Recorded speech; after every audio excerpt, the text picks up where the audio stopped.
Hello kids, and welcome to the first in a series of videos on oral revision for our upcoming SA2 examinations. Now, oral is a very easy component to score, and if we apply the rules and all of the different tips and tricks that we've learned in class, we should have no problems in acing this section. Alright, so let's begin by looking into the format of the oral. Right, we know that the oral is broken into two sections. We have reading aloud, and we have stimulus-based conversation. I'm going to go now into the rubrics of the oral, but before that, some basic etiquette. How should we behave ourselves when we enter into an oral examination? First of all, remember to greet your examiner. If you don't know the name of the teacher, you can simply say, "Good evening, good afternoon, or good morning, sir," or "Good morning, madam." Next, identify yourself by your full name and index number.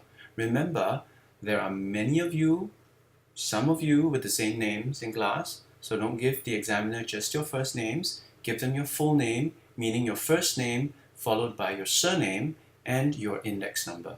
That will help the examiner quickly identify that you are the correct examinee and that you are ready to take the examination.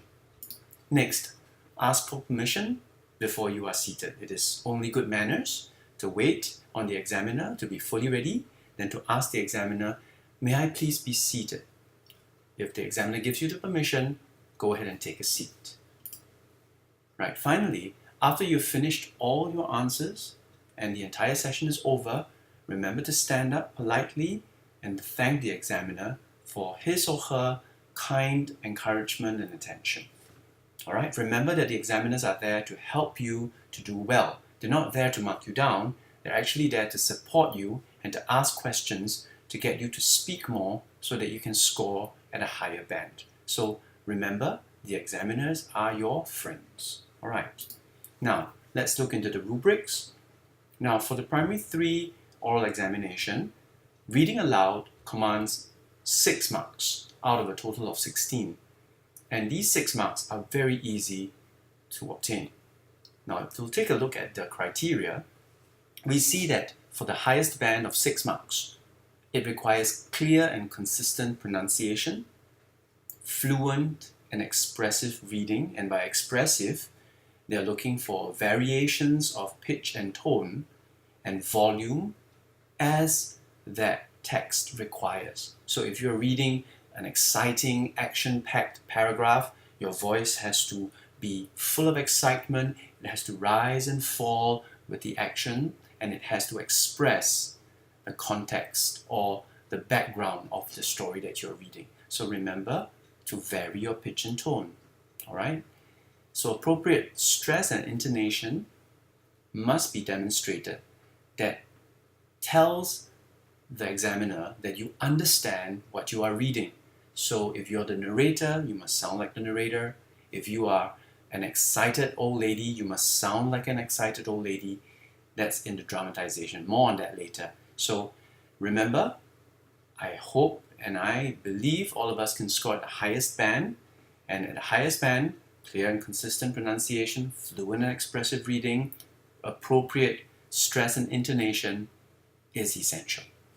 Next, let's take a look at the rubrics for the conversation or the stimulus-based conversation. Right, we'll find here that this is a little bit more tricky. There are 3 things that the examiner is looking for when he or she listens to your response to the picture. First is your personal response. So it is not so much about describing the picture as it is about telling the examiner what you feel, how you are responding to this picture. Do you like it? Do you not like it? Why do you like it? Why do you not like it? Why do you feel so strongly or not so strongly about it? So that's very important. Firstly, personal response. Secondly, clarity of expression, meaning your language must be clear and your language must be effective so that what you say very accurately and very vividly tells the examiner how you feel. So personal response must lead to clarity of expression, meaning you must be clear and you must be passionate in how you express yourself. And finally, remember, this is a conversation. So marks are also given for engagement. So how well are you able to engage the examiner? And this will be more abstract, more intangible things like eye contact, smiles, nodding of acknowledgement. We'll cover more on that later. So remember, personal response, clarity of expression, and engagement in conversation. These are the three main points the examiner is looking for to get the highest band of between 9 to 10 out of 16. Alright, now let's move on to the meat of today's little video, which is to look into the different tips on how to prepare for these two sections. Now the first section is reading aloud. Now remember, the 5 minutes that you get sitting at the table with the text, with the picture, is crucial. You have to make good use of it. So how do you prepare yourself for reading and for conversation? First of all, remember, most of the time, whatever you read is related to whatever you see in the picture. So by reading the text, the story that is in front of you, you can kind of guess the kinds of themes or conversation topics that will appear in the stimulus-based conversation. So go ahead and prepare in your mind, what are some of these related ideas? For example, if I'm reading about mother asking Alan and Alex to clean up their rooms, what might be some of the conversation topics or pictures that are related to this? It could be about home cleanliness, it could be about being responsible and keeping our environment clean. So some of these themes would help us to prepare ourselves for the conversation later on. Alright? So remember, they're related. Think about them as one. Now let's get to the reading proper. When we look at the passage, in those 5 minutes that we're preparing ourselves before we get in front of the examiner, always practice your 3 Ps. Now, can you remember what the 3 Ps are? We learned this in semester 1. What's the first P? That's right, punctuation. And punctuation is powerful because it controls the pace of your reading. In other words, a comma is half the time of a full stop. So if I'm reading a comma, I have to pause for half the time that I would pause for a full stop. So that's punctuation controlling the pace of my reading. Next, punctuation also controls the emotions of my reading. So an exclamation mark would show me that there's something dramatic, exciting, scary, horrifying happening in that sentence, and I must change my voice to fit that emotion. Likewise, a question mark might indicate to me that the character is feeling confused or that he's asking a question, so my voice needs to rise at the end of the sentence. Where is the boy? With a question mark, all right? So remember, the punctuation is powerful. It controls the pace and the emotions of our reading. That's the first P. Now what's the second P? That's right, pronunciation. Pronunciation is what all examiners are looking and listening out for when they're sitting there listening to you read your text. Your pronunciation must be precise. Remember, to get 6 out of 6, we need to be clear and consistent in our pronunciation. And in this case, pronunciation in terms of which part of the word to stress. For example, photography is pronounced photography, not photography, right? Which is a Singlish reading of the word. So the emphasis is on the second syllable, photography. So take the time to emphasize and stress the right part of the word, especially in words with many syllables, like photography. Next, pronounce the words slowly. Don't rush through the words, because it's been proven the faster you go, the more words you mispronounce. You swallow the endings of the words. You don't pronounce the S, the T, and the D at the end of each word. So stress, emphasize, and pronounce each word carefully so that you get the maximum number of words correct. And remember, clear and consistent pronunciation for the highest band in reading. So that's the second P, pronunciation. And the last, and by no means the least, person. Now, person refers to the different characters that you will assume as you are reading the text. Remember, as the person reading this text, you're the narrator. The narrator tells the story. The narrator is not the character. The moment you come to a dialogue, that's where the character comes to the fore. The character comes forward and begins to read his or her line. And as the reader, you must show the difference between a narrator, who is someone who is telling the story, and a character, who is someone living in the story. So the drama must come in the dialogue.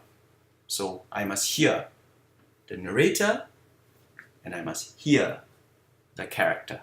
Remember, there are 3 layers. The narrator is often the middle layer, and on the top layer you have someone very excited, someone very dramatic, and then on the bottom layer you have someone who's very calm, someone who's very collected. So put your characters in relation to your narrator so that they all sound different. So that's the third P, person. All of this must be in your mind as you are preparing in those 5 minutes looking at the passage. All right, now let's move on to conversation. Now, conversation is the fun part of the oral examination, or it can be rather stressful for some of us because we may be worried we are not able to carry on talking for a long period of time. Well, the good news is, as long as you stick to the question and you follow the format I'm about to share with you, you should be able to speak for at least 10 minutes. And given the number of questions that the teacher will be asking you, always a minimum of 3, you should not run out of things to talk about. Alright, so let's go into stimulus-based conversation. So remember, in the preparation phase, in the 5 minutes, as you're looking at the text, you're also thinking about the picture and the related themes. Right? Always remember that the first question the teacher asks you will always be about the picture. It will always start with, look at the picture. Tell me what you think. It will always follow this format. So what does that mean? You need to look carefully at the picture. Alright? So examine the picture systematically. Now this is a very big word. It simply means to look at the picture very carefully so you do not miss anything out. Alright? Make sure you look at every single word, every single part of the picture, and think about why this picture or this poster or this letter or this brochure is put together like that. Think about why it's designed like this. Identify the main features, the words, the pictures that you would like to talk about in response to the question that the teacher is asking you. Very important, you must always respond to the question. Don't talk about anything that you like. You must always answer the question. All right. So always ask yourself, when this poster is put together like this, how does it make me do what its creator wants me to do? So, for example, if I'm looking at a cereal box, why is this cereal box designed like this? Why is there a game on the cover of the cereal box? Is it to make me buy more cereal? Is it to make me get really curious about it so that I'll get mommy and daddy to buy that cereal for me? That could be a reason why there are games just printed on the cover of the cereal box. All right? So how does this brochure, poster, letter, cereal box fulfill its purpose? That's important.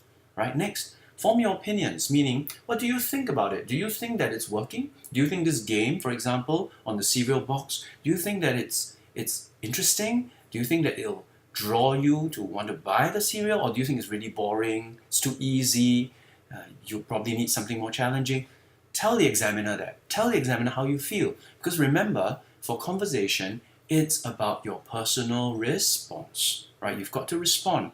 And remember to keep your language clear so that your points are brought across quickly, so you don't have to keep on explaining yourself. Remember, clear language.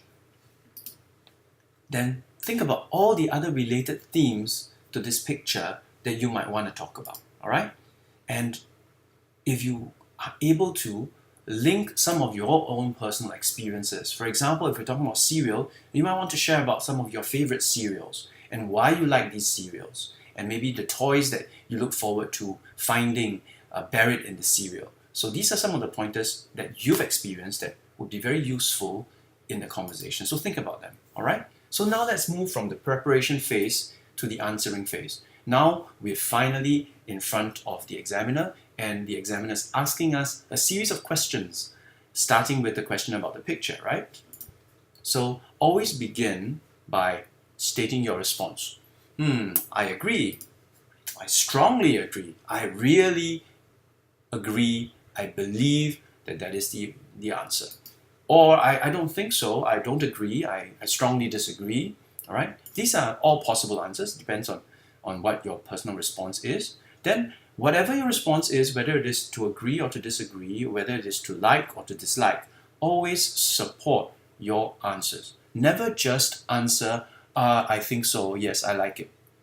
And then stop there and wait for the teacher. Don't do that. Always take the initiative to support every opinion, every response with I wrote. Remember I wrote? We would have learned this in primary 1 and primary 2. I stands for ideas. R stands for reasons. O stands for your opinions. P stands for your personal experiences. And E stands for examples. So we've covered this in our preparation phase. I've explained some of this to you. So use this as a guideline and you will not run out of things to say, right? So suggest some ideas to improve. For example, if we're talking about the cereal box, suggest some games that could be printed on the cereal box, some toys that could be included to make it more attractive, maybe changing the color of the box or making it a little bit bigger or smaller, or you know, there are different ideas you can come up with. Give reasons for why you are suggesting these ideas. Make your own personal opinions very clear. Share your personal experiences about eating cereal. And finally, give some examples about how certain brands in the market today are very successful because they follow some of these ideas. That's why you're sharing these ideas. All right? So these are some ways that you can continue the conversation with the teacher. All right? And now let me move on to the last, but definitely not the least most important point, which is interaction. Now remember that the third thing that the teacher is looking for, the examiner is looking for in conversation, right, in addition to personal response, clarity of expression, the third one is interaction, right? It's a conversation. So you've got to remember that you're not talking to yourself, you're not looking at a picture and reading off it, you are talking to a living person, and that person is the examiner. So what must you do? Always keep your eyes on the examiner, right? Don't make the mistake of looking at your paper for the entire time. Look up every now and again. Even if you do want to reference the picture, look up every now and again and make eye contact with the examiner. Smile, right? Don't look gloomily or fiercely or scarily at the examiner. Smile, right? Nod in acknowledgement. If the examiner is asking a question, don't just keep still there, because the examiner has no way of knowing that you've heard that question unless you acknowledge. So nod your head, smile, and say yes, yes, yes. That would be very helpful, right? That would certainly count towards interaction. And if the examiner asks you a very long question or a question that's a little hard to understand, don't be afraid to stop the examiner by asking, I'm so sorry, sir, madam, could you repeat that question, please? Or if you're not really sure if you understood the question, you can rephrase the question. Oh, sir, did you mean to ask me if I liked cereal or with milk or without milk? Was that what you were trying to ask me? So rephrase the question and clarify if you're not sure. This does not count against you. In fact, it goes towards interaction. It's a good sign that you are in a conversation, and part of being in a conversation is making things clear. So that's good. Don't be afraid of doing that. Next, and this is important, if you want to really score well, if you want to be virtually guaranteed a spot in the top band of your oral examination, do try to introduce ideas that have not yet been asked for by the examiner but are related to the question. So let me give you an example. If I'm talking about cereal and I'm talking about perhaps eating breakfast, I might want to bring in the idea that it is important to eat a well-balanced breakfast, because eating cereal with milk, for example, gives us a good start to the day by providing us with essential vitamins, minerals, and nourishment for us to have the energy to tackle a day in school. So that might be an interesting idea. It's about eating healthily and it's about having enough energy. That doesn't quite come up in a conversation about cereal, but that you introduce because it's related to that theme, that topic, and that's impressive, and that will score you certain additional points as well. So that's something to take note of, all right? So we've come to the end of the presentation, and I just wanted to very quickly remind all of you that I've attached some resources to the end of this video. Do take full advantage of them. I've attached some reading passages with Mrs. VJ, who has kindly agreed to read them aloud so you can hear how she dramatizes them. I've also added some additional pictures for you to practice using iRope. Don't hesitate to post any questions that you have in the comment section below, all right? And if you want to let me hear how you've responded to these pictures or how you've read out loud the passages, record your voice on a mobile phone and send it to me, all right? I'm sure your parents will figure out a way. They've got my number. They can send it to me and I can give you some very quick comments and even a grade about how you would score in an actual examination. All right. Thank you for paying such close attention for this time, and have a good holiday ahead. Look forward to my next video, which will come really soon. The next video, I'm going to do a full dramatization of an oral session from reading aloud to picture conversation. All right. Bye.